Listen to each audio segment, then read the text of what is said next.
Hey, welcome into Boston has entered the chat. If you love this show, first of all, thank you. Secondly, check out 310 to Left, available on Nesson as well. The boys talk about all the Alex Bregman news, so go check that out on 310 to Left. It's available on YouTube, Spotify, Apple, Amazon, and wherever else you get your podcast. All right, here we go. Let's chat it. In Boston has entered the chat. Travis Thomas here with George Balekji and all of you. Thank you for joining us here on Boston has entered the chat. George, it's weird not having you in studio. We are remote today, but it's still good to see you, my friend. Hey, bro, just the sleet is getting to me, man. I just need space. Too much shoveling this morning, too much bad weather. I've had it. I have had it. Worst weather in the world. Give me snow, give me powder. I'm fine with it. Give me all of that stuff. Just the sleet, stay the F away. Just give me sunshine, let it melt, and let's reset, bro. I know, bro. Well, as you know, Boston has entered the chat. Is interactive, so get at us. You can email us, thechat@nesson.com. You can also tweet at us using the hashtag NessonChat. Coming up, we'll hear from the newest Red Sox superstar, Alex Bregman. I'm still in shock, George, that he's with the Red Sox, but I'm glad that he's here, of course. Plus, the Sox may not be done yet. We'll tell you which star they could be targeting next. And we're talking Four Nations hockey. And, of course, the NBA All-Star Weekend as well. So we'll get into all that. But first, George, you were telling me on YouTube, we were getting a bunch of love in the comments section. Let's give out some flowers here. Let's give some props to the people that were showing us love. Yeah, right. I know, yeah, you plug the email, you give out the hashtag. Yeah. Don't forget, comment on the YouTube as well. Our guys, Michael, Thomas L. Knights, and Jorge. Jorge out in Australia, saying he's a big fan of the show. Hey, Boston has entered the chat. The chat has entered Australia. Oi, oi, down under. Let's go, blooming onions. And I think we just lost Jorge because of me. Yeah. Appreciate the love for those guys on the YouTube comments, though. Throw another shrimp on the bobby, George. Aussie, oi, oi. Let's get into it. Alex Bregman had his introductory press conference from spring training. I want to get into some sound bites here. First, look, we know he's coming from a winning organization in the Astros. The guy knows how to win on the highest of levels, a World Series champ. But he talked about the Red Sox being a winning organization as well. Let's play that bite first, George.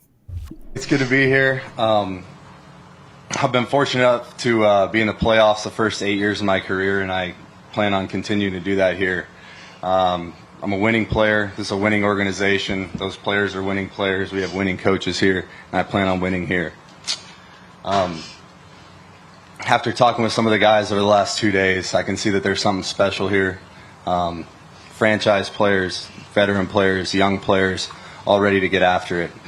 I'd like to thank Mr. Henry, Mr. Gordon, Mr. Warner, Sam, Brez, AC for their time and vision throughout this process. I'd like to thank Scott for his guidance. And my wife's going to love Boston as well. She was super involved in the process, and she is looking forward to starting her first semester at Harvard Executive Business School this year as well. All right, there you go, George. I mean, the guy loves the area. Clearly, he and his wife both.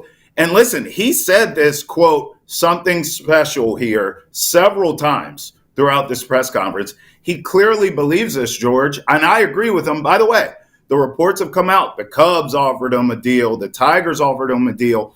And he took less money in some cases to be here in Boston. So clearly he believes in it, George. Yeah, it was more of like 6 years deals, 6-year deals, like 171 million. I think that was a Tigers offer. While the Cubs went 120, matched the same total value, but went 4 years. Look, the Red Sox, and I said it on our last show, and when I was talking about it with Will Middlebrooks here on the chat, the Red Sox, as he went to thank the front office and ownership and all that, the Red Sox said, all right, you want 30 million AAV, but you want long-term. Well, how do we make that even better? Here's the deferred money. You're going to make $121 million, possibly over the lifetime of just a 3-year deal. And no matter what, Trav, what do I always say to you, man? I love the players that bet on themselves with the short-term deals. Mm-hmm. This was the Red Sox signing a guy that has a chip on his shoulder. When he was drafted by the Red Sox in the second round and went on to play college baseball at LSU, he wore the number 30 because to him, 30 teams passed up on him. So you're going to have Alex Bregman, who feels like he was disrespected in free agency by not giving the total money he wants, by not being given the lifetime of a contract that he wants, to bet on himself. No matter what, he makes $40 million this year. And if he overperforms expectations, then he opts out goes get a 5-year, $30 million AAV contract from whatever team, and then he ends up with $15 million more over the total lifetime of 6 years. But I say that where I just love that he went, I'm a winning player. He's never not been in the playoffs during his time as a Major League Baseball player with the Astros. He's been to 7 ALCSs, 4 World Series. He's won 2.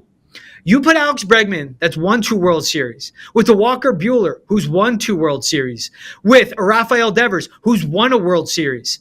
He put it all on the table. He stepped up and he said, I'm a winning player. Those are winning players over them. Trevor Story was in attendance of his introductory presser. Tristan Casas was there. Rob Refsnyder, even if they're not a starter, a guy that is such a contributor to the team. Alex Bregman showed up right away and said, I'm a winning player. Those are winning players over there. Looked at them and pointed them. That's why you signed this guy. It's his bat as a righty, a guy with a 1240 OPS at Fenway. It's his defensive versatility, second base, shortstop, third base. And he's one of the best infielders, one of the best infielders, period. Not second baseman, not third baseman. He's one of the best infielders in the game, period. It's why you bring him in, and we'll get to more quotes from him. But right away off the bat, he goes, all right, it's my first time as a Red Sox. Boom. That's all of it on the table. Someone come over and take it from me. You're not going to. And he's going to infuse that arrogance into this Red Sox team. They have the confidence. Now they need the arrogance of, we are winners. We can do something special. The Red Sox have only made the playoffs once in the last 6 years. And when they did, they messed around and got to an ALCS. But this is going to be a team that can do more than mess around and get somewhere.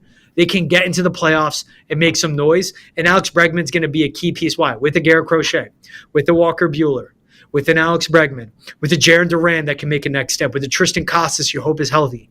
But I just love right off the bat, he goes, I'm a winner. Those are winners over there. Yeah, no doubt. You brought up he can play anywhere on the infield as well. He actually spoke about that because I think you covered it all there, but that's one of the biggest benefits of bringing a Bregman in. He's willing to play wherever you need him. You need me to play second, no problem. Third, I'm good for that. Short, no problem. Wherever you need him on the infield, and obviously he brings a bat, but defensively, he can play anywhere. Let's hear Craig Breslow on what he said about the position where Alex Bregman will play.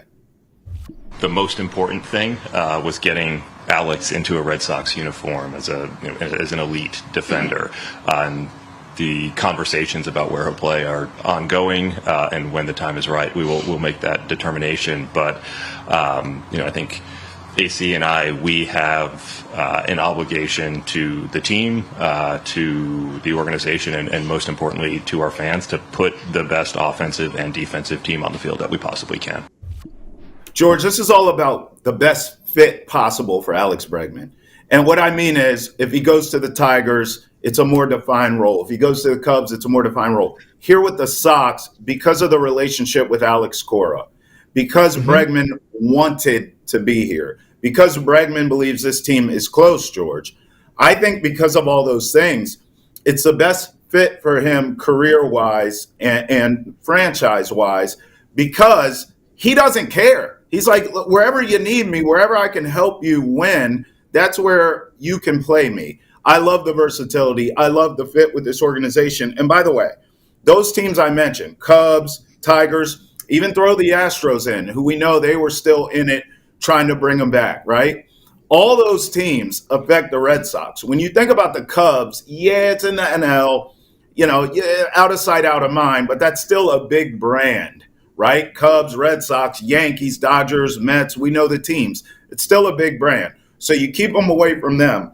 The Stros and the Tigers both should be vying for wild card positioning, right? We'll see if the Stros can win the division or not. But these are playoff teams that the Red Sox are going to have to deal with.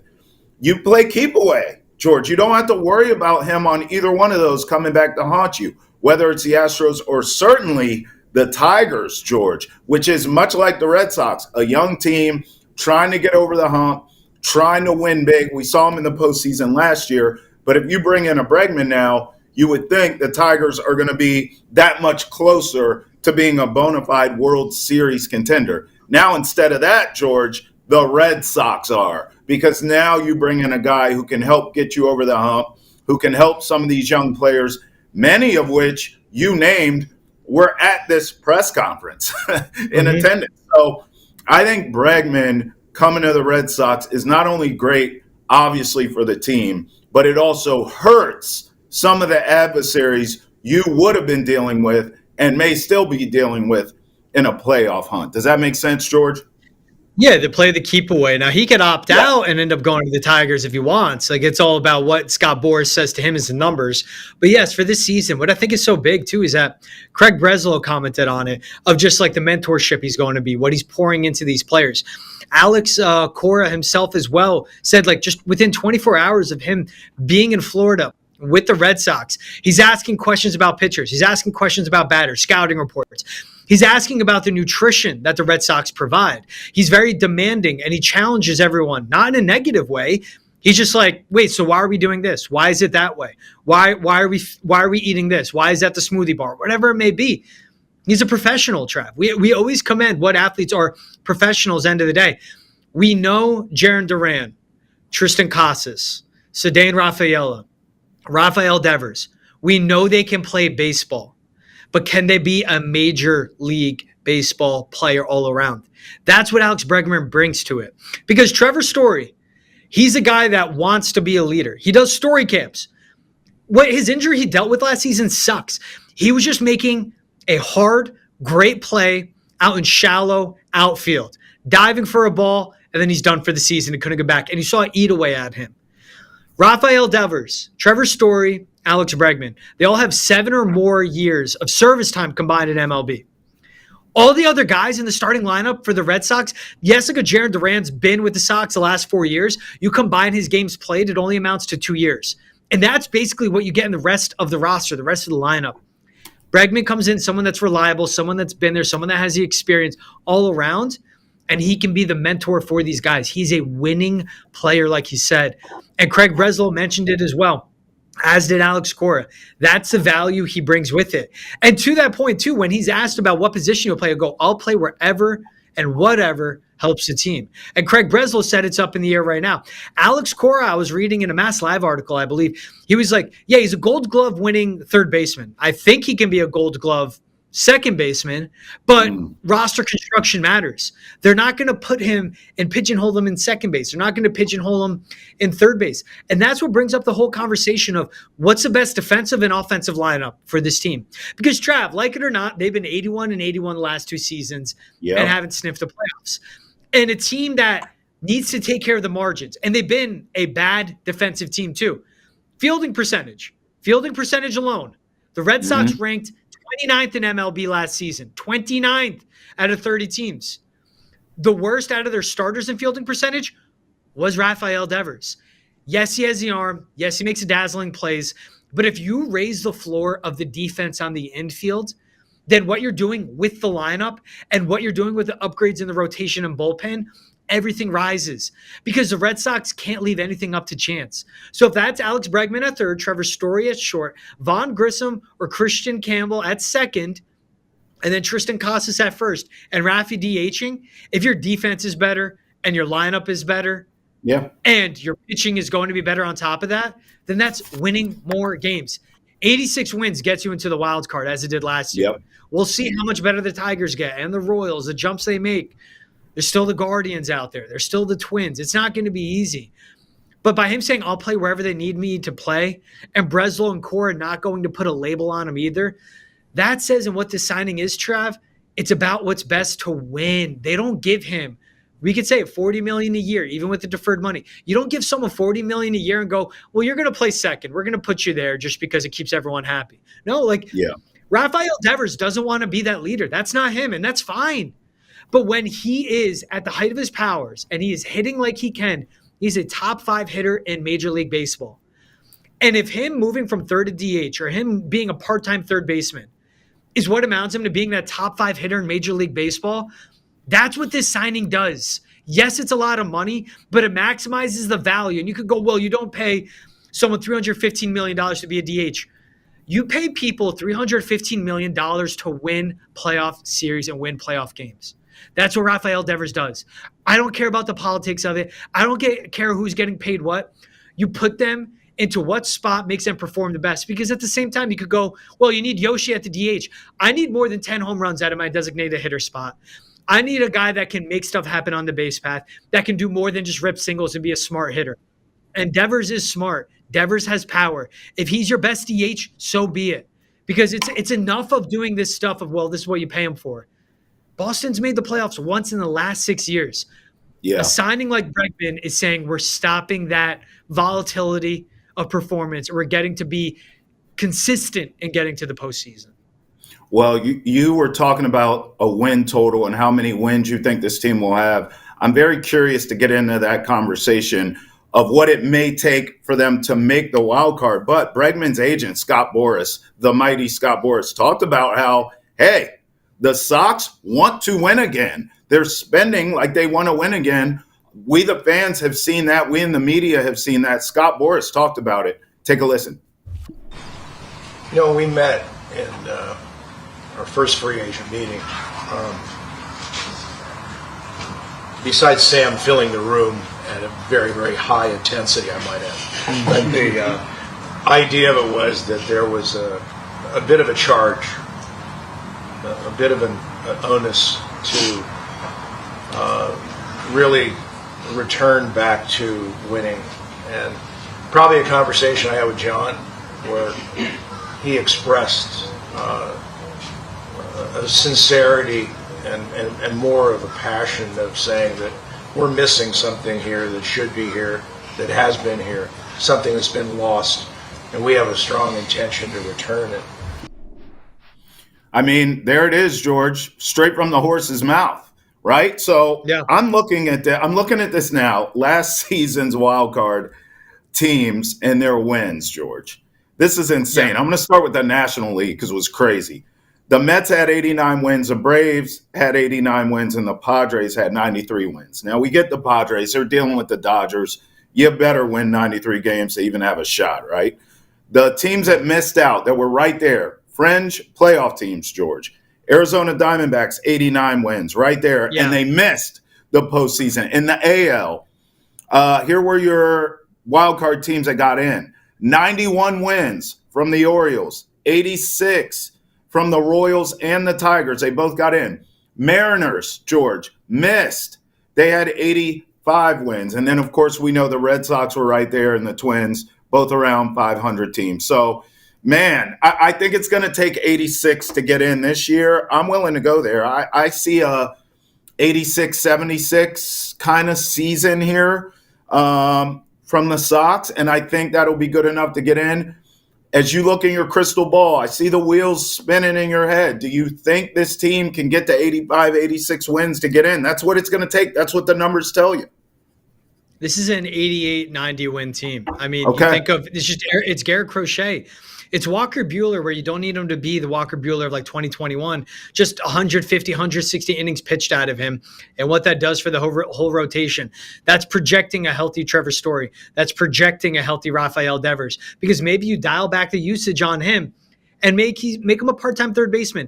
And if that ends the bone bruises in his knee, if that ends the forearm soreness, the shoulder, ailments he's dealt with from spring training and throughout the season, if him not being a full-time third baseman leads to him being a full-time player in the lineup, then that's what you want. So it's their rotation got better. Their bullpen got better. And it's more than just the guys they brought from the outside. It's the guys they have within. I mean, just think of like the homegrown talent when you go through it. And that's the Jarren Durants, the Rafael Devers, the Tristan Casases, Cedane Rafaelas, the Brian Bayos, right? The Tanner Houcks, those guys. And then when you bring in the pieces that put them over the top, Trevor Story, Alex Bregman, Walker Buehler, Garrett Crochet. That's what makes this all happen. This is a 90-win team in my eyes, just because I'm projecting Garrett Crochet taking that next step. You get something out of Walker Buehler, and then it just helps Houck. Cutter Crawford, we'll see how he's doing with his knee. And Brian Bayo doesn't have to be that number 3. He could be that number 5 starter and all that. There's that good trickle-down effect, you know? What I'm interested in, what it does to you, Trav, because you said you'd go streaking if they sign Alex Bregman. So yes. I'm saying I don't want to see that. I don't need that to go down on, Yawkey Way or Jersey Street. I'm just saying, man, this is exciting times in Boston. Yeah, listen, I have a petition going around to all the Red Sox fans to sign of who's coming with me. because we're going streaking. Okay, so I'm just telling you now, opening day, it'll be all lined up. I have a petition going around. I'm getting tons of signatures, George. I mean, you will be shocked at how many signatures I'm getting. Page. Yeah, there's a blank page held up. That's all your signatures. Yeah, I'm workshopping it. But all right, I'm officially putting you down. 89 wins, you said. 89 and 73 from George. I'm going to go 86 and 76, so we're right there. Either way, it feels like a wild card berth here for the Red Sox. We'll see if they can make that happen or not. For more on the Alex Bregman news and the latest from Red Sox spring training, check out Nesson's Baseball Podcast 310 to Left. You can find it on YouTube, Spotify, Apple, Amazon, and wherever else you get your podcast. All right, George, you know what time it is now. We got to go trending here. So we'll go 3 things in the sports world that are trending. We'll put 3 minutes each on the clock. And I want to start because the Sox may not be done here. Reports say that the Red Sox have been in touch with the Padres about Dylan Cease. Well, I love this, my friend.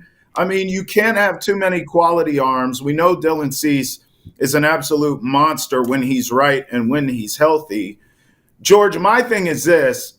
You know, I've been hearing a lot of people push back on this because of the contract situation. So Cease signed a 1-year deal with the Padres, so he will be a free agent after this season. And people are saying, hey, Scott Boras is his agent. He's a big arm. He's a star in this league.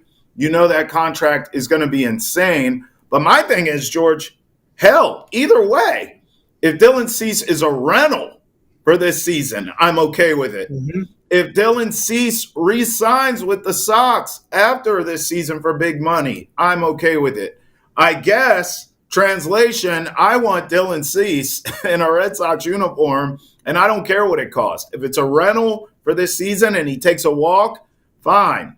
If we need to figure out a restructure or a re-signing of some sort for him, fine. Either way, George, I want Dylan Cease in this rotation because I think he makes it better, period. Whatever the cost. What say you? Yeah, that's the thing. It's like they're in touch with him. They're gauging the interest, what the price is. This could be a guy who's going to be a free agent after this upcoming season.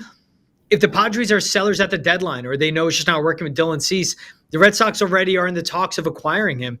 It's also them doing their due diligence and inquiring about Cease because this could be something that they have to look into for next free agency. Walker Buehler's on a 1-year deal. Or this is a guy that would be insurance if Garrett Crochet isn't that long-term starter like they're hoping. Like, keep in mind, he's never started a full season.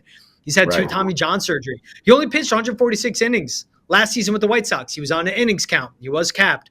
They knew that there'd be value to trading him. They didn't want to push him. And he still had 209 strikeouts. But Dylan Cease, about to be 30, another big right arm in the rotation. And this is a guy that led Major League Baseball in starts 3 of the last 4 seasons. He's an absolute horse. So this is great. Again, these are the signs, front office, ownership, that they're not settling anymore. We heard it from Scott Boras. Like they felt something was missing. They're done messing around. And this is what serious teams do. Even when they acquire their ace in a Garrett Crochet, a guy that they likely want to extend, right? Like that, you don't give up the prospects they do. If you don't plan on extending a Garrett Crochet, they're still thinking next year, 3 years from now, 3 months from now with the deals. And inquiring on a guy like a Dylan Cease from the Padres does just that. You bring him in, that's your number 2 right away. Tanner Houck's your number 3, and it goes on from there, so on and so forth as well. Oh, right at the buzzer. How about that? Right at the buzzer. Beautiful work. It's good work, George. I'm trying not to flip off the buzzer because then I'd be flipping off my guys, Michael, Jorge, Thomas. I don't want to flip them off. I know. I feel you, my friend. Hey, we're big in Australia. Just keep that in your mind. That'll keep you calm. You know what I mean? Massive in Australia. Love it. Yeah. We're big in Australia. By the way, if you want to weigh in on the Red Sox offseason, because we know you want to. They've been busy. We know you're happy. Hey, they could go out and get Dylan Cease. Get involved with us. We're interactive. Email us, thechat@nesson.com. You can also tweet at us with the hashtag NessonChat. Just always want to remind you of that. Okay, George, did you see Draymond Green? All these quotes and these sound bites coming out from the NBA All-Star Game. Draymond Green calls today's NBA very boring. Quote, it's just who can run faster, Who can hit more threes? It's no substance. I think it's very boring, end quote. The nerve of Draymond Green. I mean, honestly, George, his franchise, his team, the Splash Bros, the team he was a part of, the dynasty he helped build. That is the reason why every damn team in this league just runs down and shoots threes, including our champion Celtics right here in town. And Draymond Green now has a nerve after creating this matrix. And we know it's a copycat league. All sports are copycat for whoever wins the title. Your Warriors are the reason for this. And now you're sitting up there talking about this is boring. All teams do is shoot threes. Bruh, you're the reason why teams do this. And you have the nerve to be saying it's boring. George, I can't even believe this. And you know what? I'm sick of Draymond, have been for a lot of years. Then this quote comes out and it just adds to my fury. Like, I can't stand this guy. How could you be so unaware that your franchise, your dynasty is the reason why all these teams play like this, George? I don't understand it.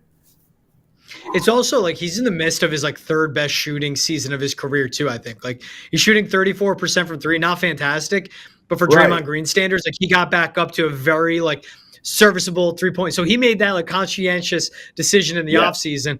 I'm gonna get better with shooting the three. Hey, it'll elongate my career, is what he's doing. Yeah, it's where they won the rings. Is he wrong? No. Like basketball is better when you see actual structure plays in a half-court offense. But like, yeah, for him to say this, he said this. He also said, you know, the Rising Stars don't deserve to play on Saturday. And then he also said it's like, because if they beat us, what does that say? That's what you need. But like no one's watching All-Star Weekend in the NBA. It's boring. The dunk contest. Mac McClung won for a third time.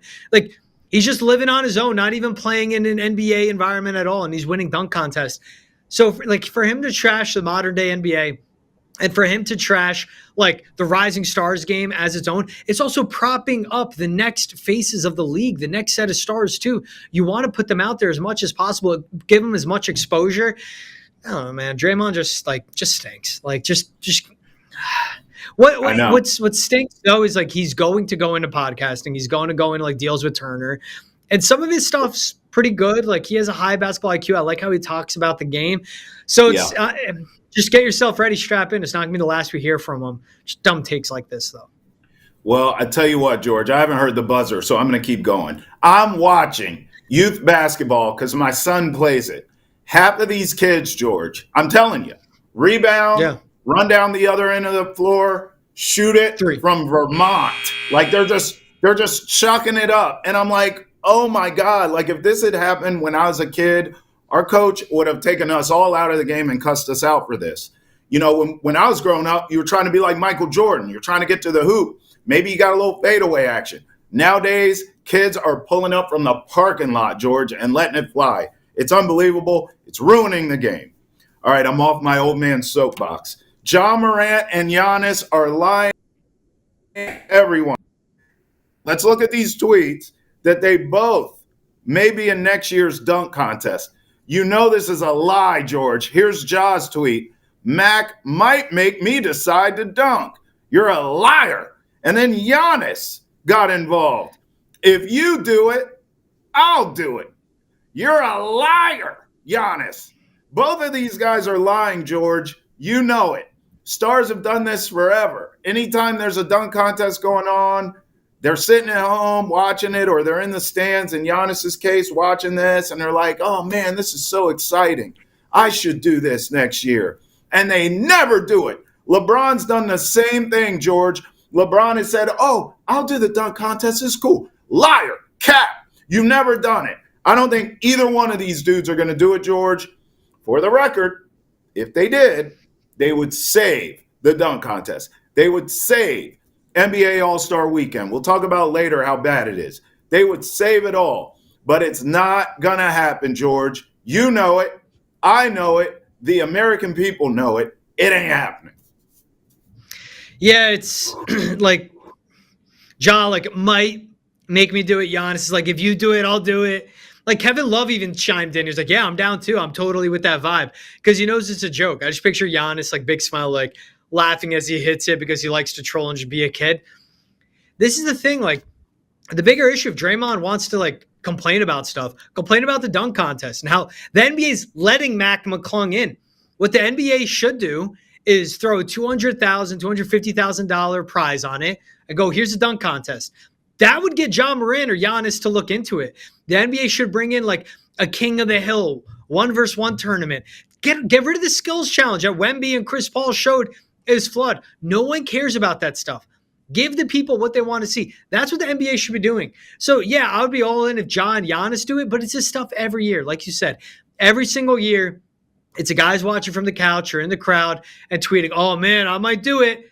And then it gets close, and they, like, figure out the risk of the dunks, figure out what goes into it. And they're like, I just want to enjoy it, man. I'll just play in the All-Star game where we end up losing 250 to 240. Like, I'm just going to do that, coast up and down the court. So it's one of those things. Believe it when I see it. The NBA just has to incentivize it. Like, stop letting Mac McClung do the dunk contest. You have to be on an actual NBA roster for a certain percentage of games to be in the dunk contest. Trev, when you spoke to D Brown, the first thing you brought up was him in the dunk contest, pumping the shoes, covering his face. Now it's become where like D Brown would never play it because they're letting Mac McClung in it. It's NBA's broke with the All-Star. The NBA does so many things right, marketing, all that. All-Star weekend's broken. They have to let Mac in it, man, because right now Mac is carrying this thing on his back. I hear you. You're right. You're not wrong. And if the Stars did this, we wouldn't have Mac. But the fact that the Stars won't do it is why we have Mac. And now, I mean, I want him in it every year because it's the only thing that's interesting now, George. Listen, no one will beat – I know Jaylen Brown did it to, like, pay a tribute to D. Brown, but no one will beat D. Brown, man. It's just – it's the best. And I miss those days. And I wish more Stars would do it, but we both know. As long as they let Mac McClung do it, you will never get that. I know. As long as Mac – but it's not Mac's fault. Yes, it is. It's three-peated. It's an NBA. George. Yes. You can't blame Mac. He's all we got right now. He's all we got. He's carrying the dunk contest on his back. I get he's not a bona fide NBA player, but George, without him, we got nothing, brother. Like, thank God. Thank God Mac's doing it. We need a buzzer in the dunk contest forever is what we need. All right. If you're enjoying the conversation, please be sure to tune in Monday through Friday to Boston Has Entered the Chat. We talk about all the latest news in sports in Boston and around the country each and every day. George and I love doing it. You can find us on YouTube, Twitch, Spotify, Apple, Amazon, and wherever else you get your podcast. All right, George, I want to talk to you about Four Nations hockey because first, for the Finland-Sweden game over the weekend, I was in studio doing radio on WEEI, and it was on in the studio. And every time I looked up, there was a big goal, a big hit, a big save. Then it was overtime. And I was like, this is fantastic. But I couldn't really like dive into the game the way I wanted to because I was busy. I go home that night. It's snowing its arse off. I'm drinking beers. I'm watching NBA All-Star coverage, but I'm flipping back and forth. And I go to Canada, USA, and immediately I see fights, fisticuff, beef, booing, goals, hits, saves. I'm like, this is the greatest thing I've ever seen. So I know you watched a ton of the Four Nations stuff over the weekend. So let's get into that because Team USA and Canada was a great game. I saw it was 3-1, tough game, a lot of chippiness. This is what hockey's doing here with this, George, with the Four Nations, is better than anything I think I've ever seen all-star-wise from the NHL. This has been brilliant. Do you agree? Yeah, and the best thing is they were smart about it, too, putting these arenas. No matter where they go, if this is like a Finland-Sweden hosted tournament, too, those arenas get packed out. Just watch the last couple World Juniors tournaments that USA has won, by the way, back-to-back over Canada. But you have it in Montreal. And now it's going to come to the Garden. You mentioned the overtime games we've gotten. But think of Canada, USA. It's a 3-1 final with Connor McDavid, Dylan Larkin, and Jake Gensel, the 3 goal scorers. The last two guys, of course, for USA. McDavid on an absolute, just like what he does best. Binnington setting it up, feed it to McDavid. There's no one faster in skates than him. And Connor Hellebuck just having no chance because that's McJesus. But then how USA just responded, like playing more physical, out-hitting the Canadians, just playing with the high IQ that they have, relying on a Connor Hellebuck, but on their defense. And it's Dylan Larkin breaking away and just getting right by Binnington. It's Gensel getting right by Binnington on such a soft goal too. Like Binnington absolutely stinks, but it's a USA knowing what they have to do.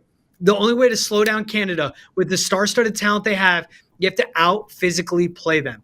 It was huge hits like Charlie McAvoy meeting McDavid on the boards and sending him through the air. Like you need all of this. It's just brilliant what the NHL and hockey put together to make the four nations happen. They figured out the rosters, they figured out the coaches, they figured out the locations, and it's all you want. You mentioned the fight. It's like right as a puck drops, you have Matthew Tkachuk in the fight. Then you have Brady Tkachuk. Then you have JT Miller. And by the way, Brady Tkachuk dropping gloves with Sam Bennett and Brady Tkachuk just housing him into the ice, like just throwing fists. It's a young stars of USA stepping up. It's a young stars of Canada playing in this.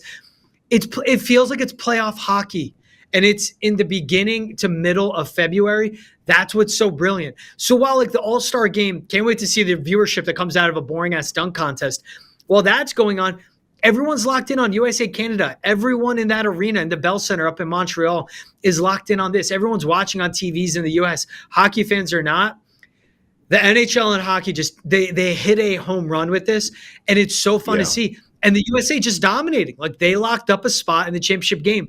Now it's between Sweden, Finland, and Canada. They all have the same amount of points. It's a round-robin tournament. Who breaks through? I hope we get USA versus Canada.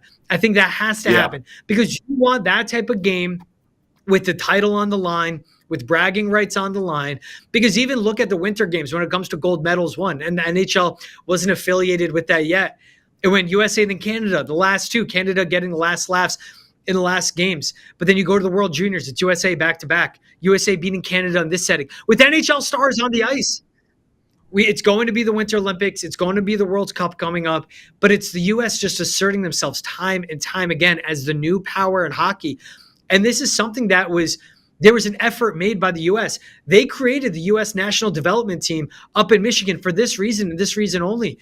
Kids get their GEDs before they get to college. They become a full-time hockey player because that's what they did in Canada. They would play junior hockey. They would be in those full-on leagues, and they'd be kicking our ass when they come to the NHL. It's a shift in power, and I love everything. And it's even, Trav, it's the booing of the national anthems. Not the first time it's happened, by the way, guys. Everyone thinking it's because of today's political climate. 2009 Canadians Bruins, 2004 Canadians Bruins. Yeah, it's heightened because of everything that's going on, and you got someone referring to their outgoing prime minister as a governor and the country of Canada as a 51st state. So yeah, the Canadians got a little more to it, and I understand why they'd boo it. But it's all of this coming into it. It is just perfect. It's USA Canada. It's bragging rights. It's the best stars on the ice, and it is just the best game in the month of February. That game last night, Canada-USA. What's a better game in February? The Super Bowl? Nope. No chance. It's not coming close to that. The NHL games we're getting, the NBA games we're getting, the NBA All-Star game? No. This is the best contest in February. The NHL got it right. I'll knock them a lot. They don't do it right by the TV deals, by marketing, what they do for their players. The Four Nations is effing terrific. It is effing amazing, Trev. Yeah.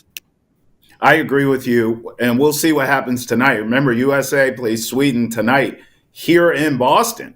And I think, Boston being such a hockey city, that's fantastic for the Four Nations. In fact, there was a Four Nations Fan Fest over the weekend. I wanted to go to it. I couldn't go, but our esteemed producer, Brendan, went, and he said it was awesome. He said it was a great turnout. Remember, the weather was bad and everything this weekend. It didn't matter. Turnout was great. There were a ton of activities to do for fans for this stuff. So Boston's going to show up and show out for this, of course. And I think you're right. I think we're destined, it feels like, to get USA Canada in the finals.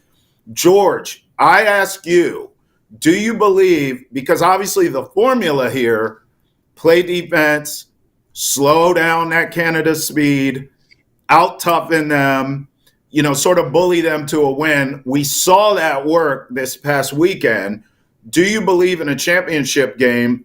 A, that's a formula again, and B, that Team US can replicate this? Because I think it's going to be very difficult to do that twice. And by the way, I don't know if they're going to play Canada in the finals or not. That's just what I think. And it sounds like that's where you're leaning as well. Do you think they can sort of replicate that again? Because I think it's going to be very difficult to do that, George. Not that Team USA can't get this done, but I think playing that style and beating Canada again that way is going to be very tough to do. They may have to do it in a more, high-scoring affair, which they're capable of doing as well. Well, it's one of those, if it ain't broke, don't fix it, like dance with who brought you here type thing. They can out-physical the Canadians, and I think the most important part is, and the USA coming into this tournament, everyone knew it, they have the clear goalie advantage. Like the first goal that Gensel got by Binnington, like 5-holed him, it was an Eichel saucer right to Gensel's stick and just went 5-hole, like soft-ass goal he let up. Like Jordan Binnington stinks. So before we even get to the skaters, it's just the sheer goalie advantage that USA has. And if they meet him again, why would you not? There's a reason they dropped gloves the moment the puck dropped. There's a reason that there were 3 fights within 9 seconds. And it was Brady, Matthew Tkachuk, and JT Miller. It were guys that were willing to fight for USA. There's just the physical dominance. And there's the mental part of that too, where the confidence was on the USA side. And they just bullied them. They just straight up bullied them. That's what it was, Trav. Yeah. A couple numbers for you. 3 fights in the first 9 seconds of the game. That was actually my favorite part. And then USA out-hit Canada 34-29. So to George's point, this is how they play the game, baby. And this is how you get it done. Let's see if Team USA can finish the deal. For more Four Nations face-off coverage, check out Nesson's The Hockey Hub podcast. Hockey Hall of Famer Jeremy Roenick will be on Tuesday's newest episode to share his take on the Four Nations tourney and stories, of course, from his legendary career. Make sure to check it out. It's available on YouTube, Spotify, Apple, Amazon, and wherever else you get your podcast. It's out on Tuesday. All right, George, let's get into it because you've teased this all show, so I know you feel passionately about this topic. How, my friend, do you fix NBA All-Star Weekend? Because I'll be honest with you. In years past, I've been a bigger hater of it for some reason. This year, I think because Mac McClung was going for a three-peat and got it done. Dame was going for a three-peat in the three-point contest. He came up short, but I was intrigued. I watched the Rising Stars game. I watched the Celebrity game. I always do. I enjoy those things. I like the skills challenge. But for some reason this year I was more into it. And I think it was because of the three-peat factor. So I actually enjoyed All-Star Weekend this time around. But I didn't love like the hokey, like, okay, Shaq's going to draft the team, then Charles Barkley's going to draft the team, and then what? Like all that was a little confusing to me. But I at least understand, George, the NBA's trying to drum up interest and ratings, and they know the All-Star game is broken, which is a direct quote from you. So they're trying.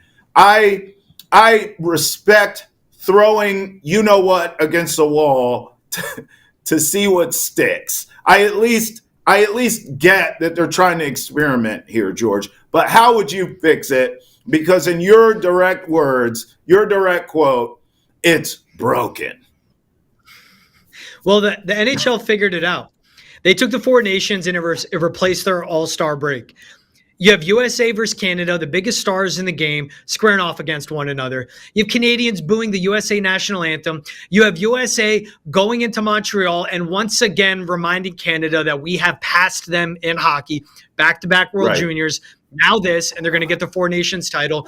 And it feels like playoff hockey being played between the nations. So just literally take a page out of the NHL's book. It's not that hard.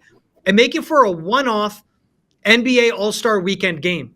North America against Europe. You'd have SGA, Jason Tatum, LeBron James, and Edwards against Wemby, Jokic, Doncic, and Giannis. Like, it's simple as that. That's what you're going to want to see. Just think about all the stars that are North American basketball players. So you're combining Canada and USA in this one to take on the guys that are the best in Europe.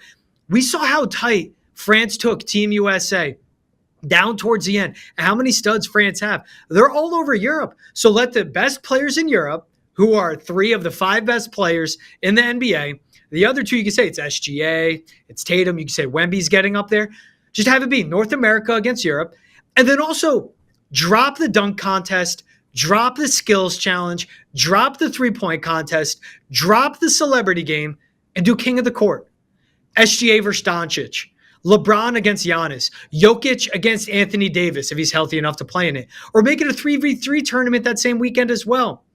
You put the best players in there, give them a boatload of money if they win at $300,000, let's say, per player, sell the heck out of it. TV rights would be absurd, and everyone would tune into that. That would be packed arenas. You have the best players in the world, and to how the NBA craves to get more and more global, make it a big break, and F it, take it to Paris. F it, take it to Germany, wherever. Take it to Barcelona. Take it to the US. Take it to Montreal. Take it to Toronto. Take it to Vancouver. Whatever it could be. Take it to Mexico City. I don't know. Take it wherever. And then, of course, leave the Trailblazers down there because they'll just be in Cancun pretty much after the season. Just make it North America against Europe. That's it. You'll have the biggest stars playing in a game they care about because there'll be bragging rights. Leave Draymond Green at home and make it the best USA players, Trav. That's all I want. Well, listen, you had me at leave Draymond Green at home. I agree there. As far as your brainstorm here, I don't hate it. I just think it's too much. It's doing too much. Here's what I think. I don't think the NBA is far off from getting this thing back on track. One way to do it is to go back in the time when you had stars doing the dunk contest. The only shot you have at that is to make it financial because these dudes are all so filthy rich, George. They have money falling out of their pockets. So it has to be real money to get the stars involved in this. Same with the All-Star game itself. I hear you with your idea, but I think you could go back to East versus West.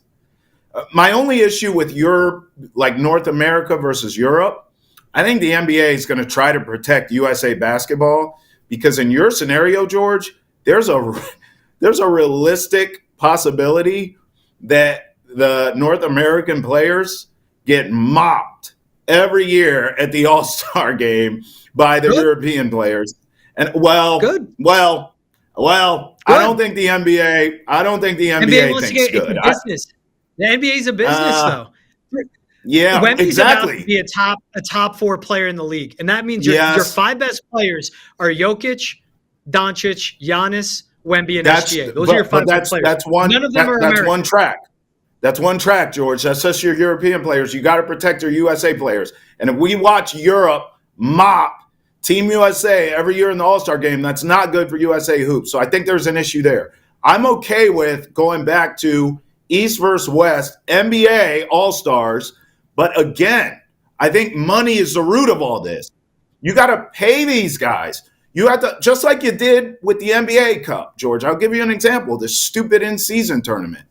Now, the stars don't care as much, but a lot of your fringe guys, they're out there playing like it's Game 7 of the NBA Finals. You know why? Because it's money involved.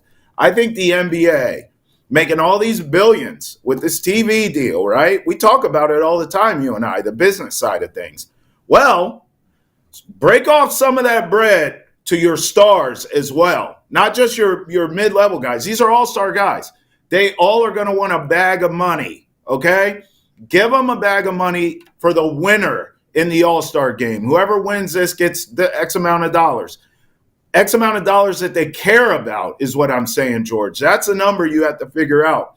I think if you're paying stars to participate in the dunk and the three-point contest, and you're paying stars to give a damn about the All-Star game, not some hokey Shaq's going to draft a team and then you're going to draft. No, East versus West, make it a big amount of cheese at the end of it. And I bet you these stars will show up and show out. Keep the three-point contest, keep the dunk contest, keep the All-Star game, East versus West, old school, but just have a big pot of gold at the end of the rainbow. And I guarantee you, all of a sudden, stars will show up and be competitive. You watch. washed up Jimmy Butler's getting $52 million a year. That would have to be an absurd pot at the end. Maybe at king of the court, though. That's what you need. 1v1 tournament. Kyrie taking on Doncic. Kyrie taking on Ant-Man. SGA against Jason Tatum. Giannis against Tatum. Like, who cares? Like something like that. They won't sign up for it because they can't get publicly embarrassed. They would only do that behind closed doors. But you incentivize that then. I'm just saying, the USA against Europe, or the North America against Europe thing, you know what you do to tie it all in, Trav? Drake against Kendrick. That's it. Drake, that wraps it up. They have a rap beef in person. Bro, Kendrick bullied him into a brand new album having nothing to do with rap. He straight up was like, "Party Next Door, I need you back, man. We got to do this again." My fiance's texting me like, "Oh my God, finally. He gave me a good album." I go, "You know why? Because Kendrick scared the ever-living out of him. Just bullied him. Bullied him. So one of the worst albums I ever heard. You know, I couldn't let you go without that. If you're playing 2025 bingo, George bringing up the Drake-Kendrick beef was on your bingo card, so go ahead and mark that off. For Travis Thomas and George Balekji, we thank you for rolling with us here inside Boston Has Entered the Chat. Until next time, when George brings up the Kendrick-Drake beef again, peace out!